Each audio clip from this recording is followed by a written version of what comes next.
자, 그러면 이제 본격적으로 우리 심판 교육을 시작하도록 하겠습니다. 자, 일단 우리가 하는 요 심판의 역할을 먼저 얘기를 할 건데요. 자, 일단 국제 큐브 심판 자격증을 우리가 운영을 하고 있어요. 요 국제 큐브 심판 자격증은요, 일반 심판하고 주심판으로 나뉩니다.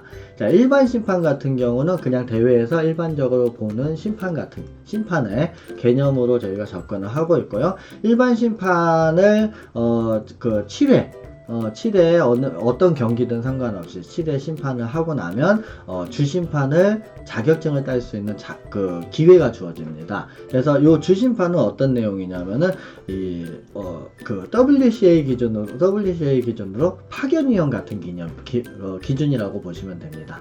그래서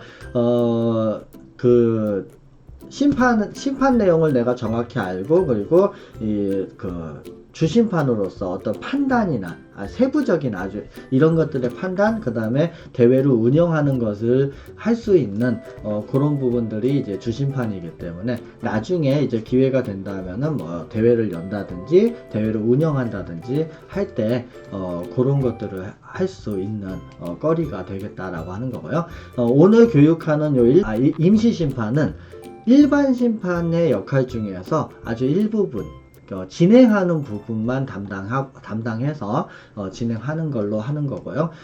실제로 선수들이, 그러니까 우리가 진행하는 대회 같은 경우는 초등학교 1학년부터 초등학교 6학년 어린 선수들이 참여를 하게 되기 때문에 그 선수라고 같이 경기를 원활하게 진행할 수 있도록 돕는 게 이 심판들의 역할이라고 보시면 되겠습니다. 그래서 심판을 얼마나 잘하느냐가 중요한 게 아니고 심판을 아이들한테 맞춰서 경기를 하더라도 또 정확한 룰에 의해서 경기를 하는 이런 개념이라고 보시면 돼요. 약간 어려울 수도 있지만 그래도 하여튼 아이들하고 같이 이렇게 호흡할 수 있는 거리가 된다라고 하는 게 이 심판의 핵심입니다.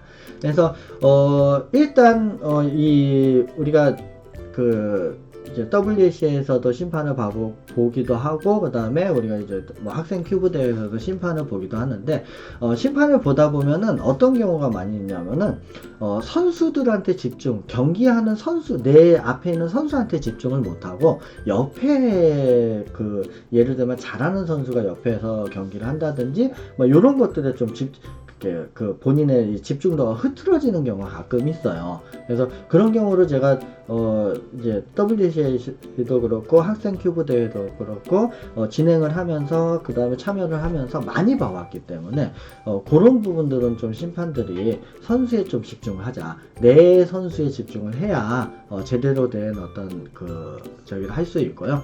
그리고 본인에게 주어진 자리에서 본인의 역할을 수행하는 게 우리 심판들한테 굉장히 중요합니다. 네, 특히나 이 학생 큐브 대회 같은 경우는 이 부분이 워낙 중요한 게 학생 선수들만 나와서 경기를 하는 게 아니에요. 학생들이 나오다 보니까 누가 같이 오냐면 학부모님들이 다 따라와요. 거의 만약에 우리가 200명을 데리고 이 대회를 하잖아요. 학부모님들 합쳐가지고 부모님 다 오는 경우 한 분만 오시는 경우 해가지고 온 가족이 출동을 해갖고 거의 200명 경기인데 400명이 와요. 그리고 학부모님들 중에서는 굉장히 깐깐하고 굉장히 따지기 좋아하고 이런 분들이 있어갖고 이 심판들이 본인의 역할들을 잘 수행하지 않으면 결론적으로는 대회는 잘 진행하고 막 저기 하는데 욕은 굉장히 많이 먹는 그런 자리가 됩니다. 이게 그래서 심판들이 본인 선수에 집중해주는 그런 것들이 굉장히 중요합니다. 그래서 심판의 자세가 이 부분에서 굉장히 많이 갈린다라고 하는 게 일단 제가 여태까지 경기를 운영하면서 많이 겪었던 부분이고 많이 들었던 부분이라서 다시 한번 좀 강조해서 얘기를 하는 부분이고요. 자, 일단 심판을 보는 거는 일단 기본적으로 우리 흐름은 알고 있잖아요. 선수들이 스크럼블에다가 선수들이 큐브를 제출하고, 그 다음에 선수들이 대기석에 가 있으면 그다음에 러너가 선수들을 호명할 거예요. 근데 이번에 저희 그 진행하는 러너는 경기장이 두 군데거든요.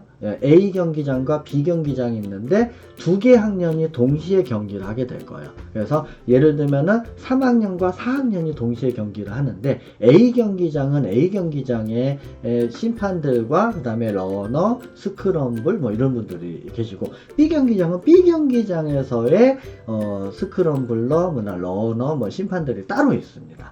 따로 이렇게 경기를 한 곳에서 따로 경기를 진행을 하는 거죠. 바로 옆쪽에서. 그래서 러너가 호명을 해가지고 그 경기장으로 이제 학생들이 경기장에 오게 되면 자 경기를 준비를 하겠죠. 딱 앉아서 준비를 하면은 일단 미리 보기를 하게 되고 그 다음에 타이머를 시작해서 맞추고 그 다음에 타이머를 멈춰서 기록 확인하고 그 다음에 다시 대기석으로 갔다가 다시 러너가 이름 불러서 왔다 갔다 해서 기록을 5번 기록을 재죠. 그리고 러너가 이 심판하고 그다음에 심판하고 그다음에 선수가 이 기록지에다가 사인까지 해서 기록 확인을 하고 나서 다 끝나면은 러너를 통해서 기록실에서 이제 넘겨서 이제 기록하고 그다음에 선수는 본인의 큐브를 가지고 관람석으로 가는 자 요거 이제 우리가 기본적으로 알고 있는 세팅 방법인데요. 이제 여기서 이제 얘네들 하나하나에 들어가는 것들 중에서 자세하게 한번 풀어 드릴게요. 자 일단 첫 번째 우리가 이 아이들이 1학년부터 6학년이기 때문에 제일 먼저 뭘 물어봐야 되냐면 타이머를 사용하는 방법을 아는지를 물어봐야 돼요. 이게 처음 대회에 와가지고 타이머를 사용할 줄 모르는 친구들이 좀 있거든요. 그래서 이제 타이머를 사용할 줄 아는지 이게 굉장히 중요합니다. 그래서 확인해가지고 만약에 처음 한다 그러면은 한번 타이머 사용법을 가르쳐 주는 거죠. 그죠? 타이머 사용법을 가르쳐 주고 이제 시작을 합니다. 그래서 선수가 경기가 딱 준비가 되었는지 확인해서 준비를 하고 하면은 자 선수가 준비가 되었다 라고 하면은 그때 우리 이 타이머를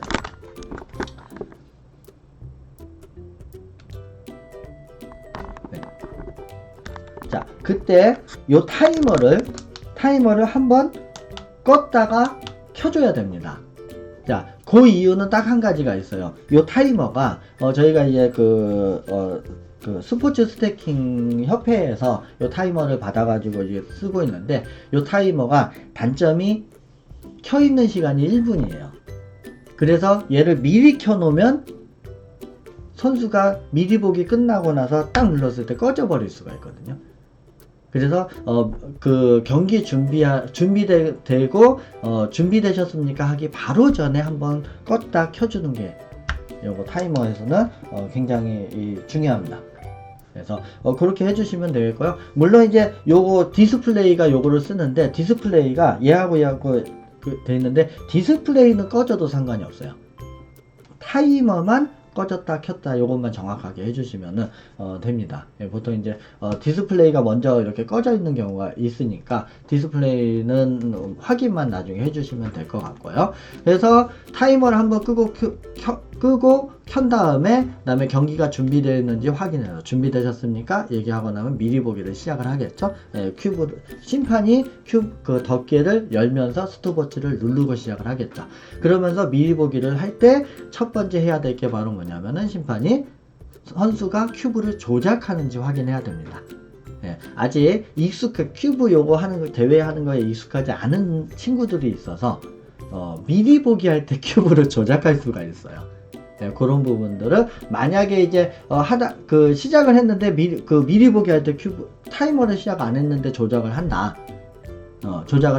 그러면은 일단 그 첫 번째 경고를 주시고 이때는 이 주심판을 불러서 큐브를 주고 엑스트라로 하나 해주시면 좋을 것 같아요. 그리고 거기에다가 그 첫 번째 거기에다가 메모를 해주시면 돼요.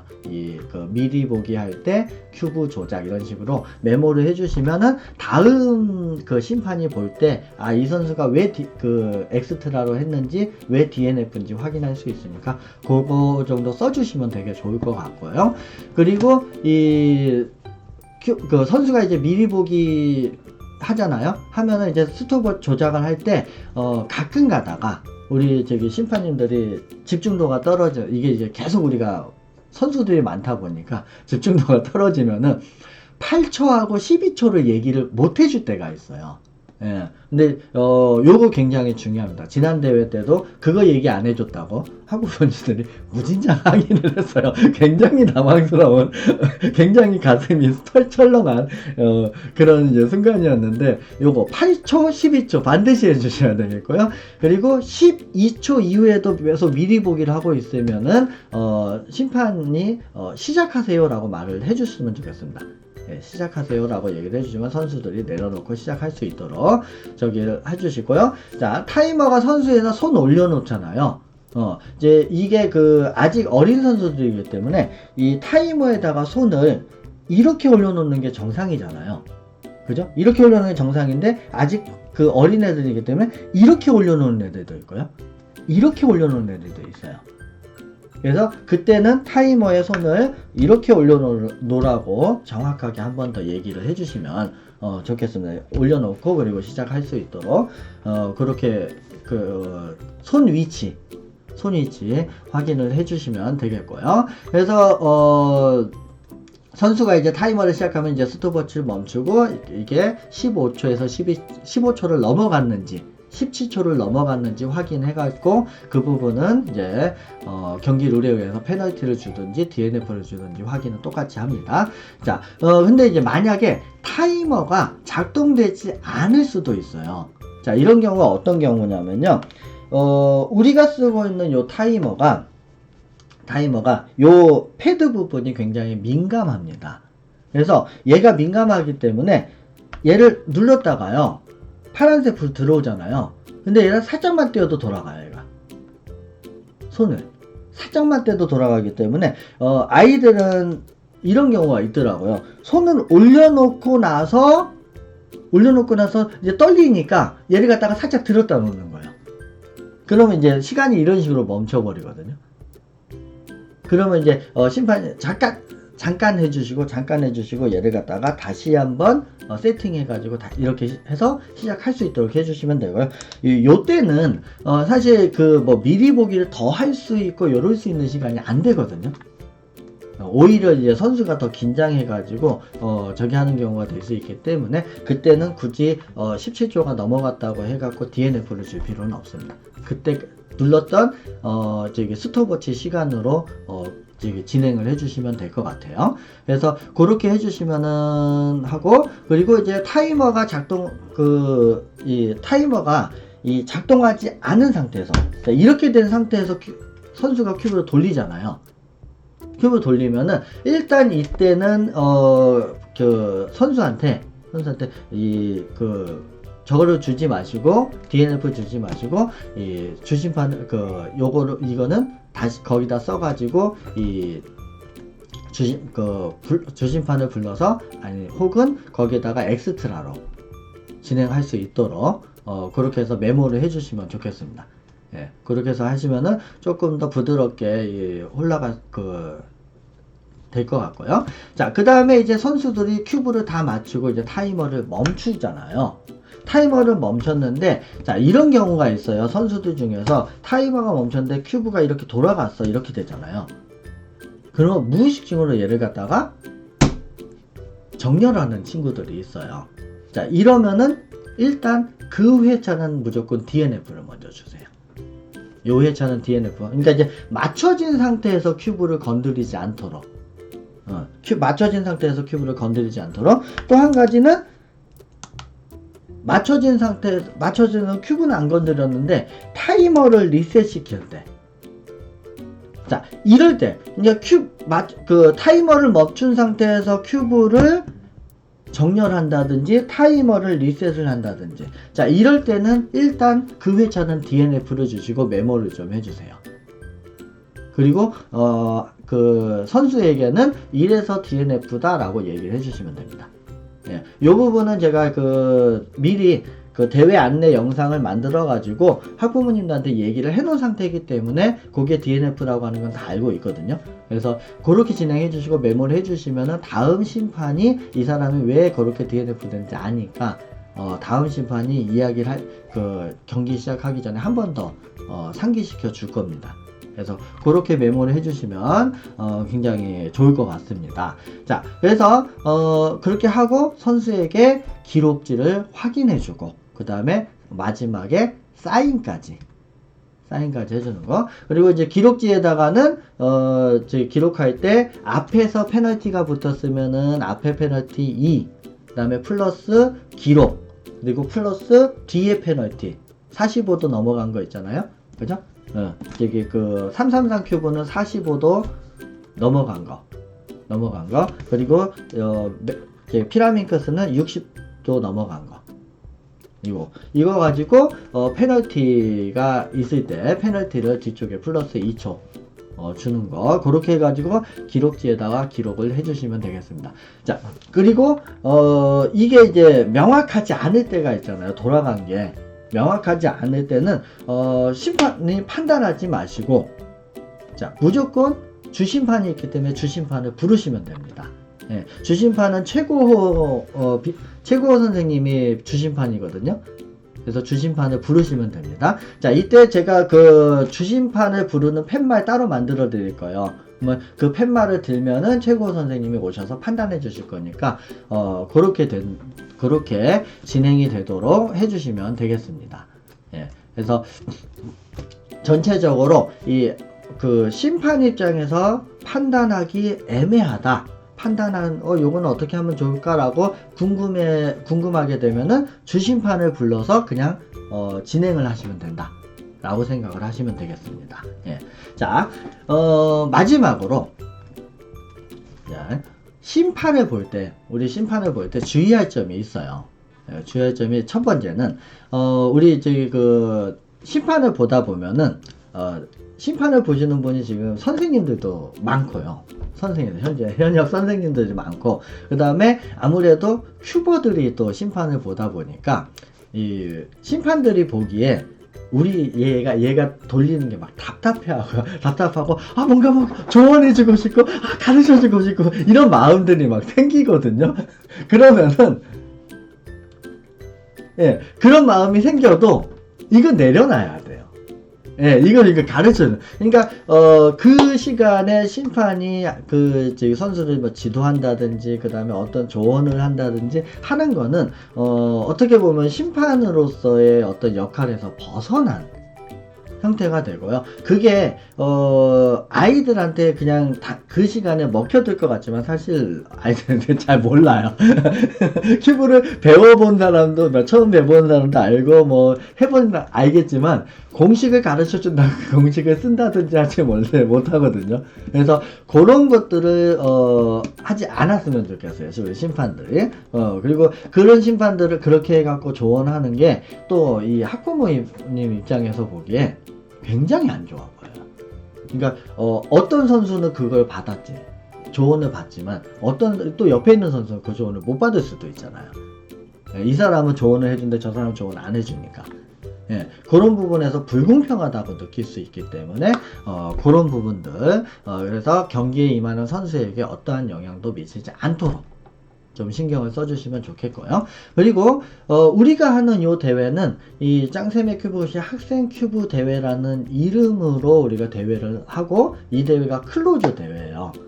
그러니까 짱쌤의 큐브 교실을 수업을 듣는 이 학생들을 대상으로 모집을 해가지고 하는 대회인데, 실제로 그럼에도 불구하고 저희 이번에 경기에 참여하는 학생들만 358명이 넘습니다. 예, 경기에 참여하는 학생들만 358명이에요. 1학년부터 6학년들. 굉장히 인원수가 많거든요. 이 오픈 대회로 열 수 있는 상황이 요 장소에서 안 나옵니다. 그래서 클로즈 대회로 저희가 이거 대회 열고 있는데, 그럼에도 불구하고 이 대회는 한국 큐브 협회에서 주관하는 공인 대회예요. 네, 한국 큐브 협회에서 인정하는 공인 대회 기록이거든요. 네, 그래서 WCA에서 운영하는 거하고 단체만 다를 뿐이지, 운영하는 방식도 똑같고, 나머지 저희 기록하는 것도 똑같고, 그 다음에 한국 큐브 협회의 홈페이지에 이들의 기록이 올라가는 것도 똑같습니다. 예, 단지 거기에 우리가 아직 그 랭킹 시스템이나 이런 것들을 만들어 놓지 않아서 그냥 본인 기록만 확인할 수 있을 정도의 시스템이긴 하지만 어쨌든 공인 기록으로 이게 올라간다는 거. 예, 그래서 일부 저기 우리 WCA 그 큐브매니아 그 WCA에서 활동을 많이 하시는 우리 선수분들 중에서 이 너무 자부심이 넘치셔갖고 WCA 대회는 공인 대회고 그 외의 대회는 공인이 아니야라고 이야기를 하면서 그렇게 저기 하시는 분들 조금 다른 대회를 부정적으로 얘기하시는 분들이 있어가지고 그런 부분들은 실제로 뭐 저희가 듣기에도 조금 불편하기도 하고 또 학부모님 입장에서도 그렇게 얘기하는 걸 들으면은 굉장히 불편한 상황이 돼버리기 때문에 그런 부분들은 좀 혹시 모르니까 나중에라도 인지를 좀 해주시면 좋겠고요. 그리고 아까도 강조했지만 우리 심판 보시면서 우리 옆에 테이블에 우리 그 어린 친구들임에도 불구하고 기록 좋은 친구들 꽤 나오거든요. 심지어는 2학년, 1학년, 2학년인데 그 20초 때 초반 나오고 이런 경우도 있을 수 있어요. 그런 경우 나오면은요, 실제로 어떤 현상이 벌어지냐면 학부모님들이 옆에서 우와 이거 환호성을 질러요. 그러면은 심판 입장에서 눈 돌아가거든요. 이거 특히 여기 바로 옆에서 경기를 하면 굉장히 보고 싶기도 하고 그런데 이제 그러다 보면 내 선수를 놓치는 경우가 꽤 있어요. 그래서 그런 부분들은 조금 저기 하고, 그리고 이제 심판이기 때문에 거기에서 이제 큰 소리로 화이팅을 한다든지 아니면 다른 사람하고 대화를 한다든지 이런 부분들은 이제 우리가 좀 많이 자제해 줘야 되는 내용 중에 하나입니다. 자, 심판을 보실 때 이런 부분들 조금 주의해 주시면 좀 이 대회 자체가 좀 공신력 있는 대회를 좀 만들고 싶거든요. 그래서 좀 준비되어 있고 공신력 있는 대회가 될 수 있도록 그렇게 진행을 하려고 하니까요. 그 부분 조금 좀 더 집중해 주시면 굉장히 감사하겠습니다.